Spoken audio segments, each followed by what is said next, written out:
Caleb Ewells, I know y'all had planned on playing him inside some, and just how do you think he handled the switch on Saturday? He did some good things.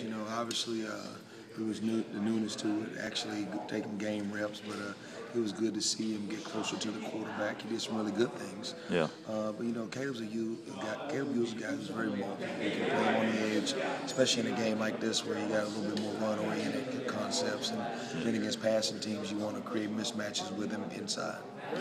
Looking at them, go ahead. Is that a kind of plan to keep him, he can go back and forth, keep him playing some tackle going forward pretty regularly? Well, that's the thing that he's able to do. The basic thing, we just want to create, mismatches for their offense. And if we can get him in those situations and move him around, as well as with guys like Josh and Nico Autry, you saw a bunch of guys playing different positions throughout the game. What's the challenge for Curtis since he didn't get to play this past week, just getting his first reps against an SEC team?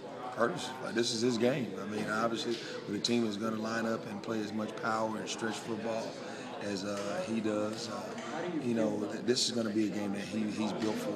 And last week was that deal, but last week got kind of out of hand early, and we were able to rest a lot of guys and play a lot of young guys. So Caleb's he's still a starter. Curtis is still a starter in our program. Did it kind of speak a little bit for the improvements Shane made over the last year that he was able to get in there and play a lot early, though? It has.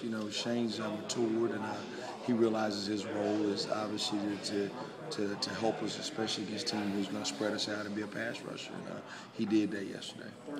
I know Dan just says this next game's important because this next one on the schedule is the first conference game. But if you look at the bigger picture and just what y'all hope to accomplish, and you haven't beaten Auburn since y'all have been here. Win the game. So how important is it in that larger context? Well, obviously, what it does is if you win it, you're number one in the West. That's the big stat. But it's big because it is our first SEC game. It's a home game.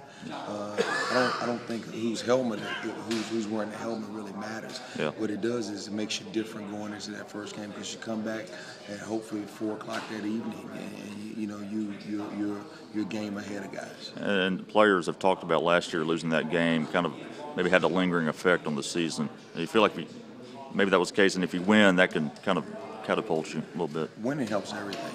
And I hadn't heard the players talk about this in my experience with them, but, winning helps everything. Obviously, you go out and you play well and execute well. Yeah. We have as good a chance as anybody of winning this one next week, and that's the thing that we want to make sure we're focused on.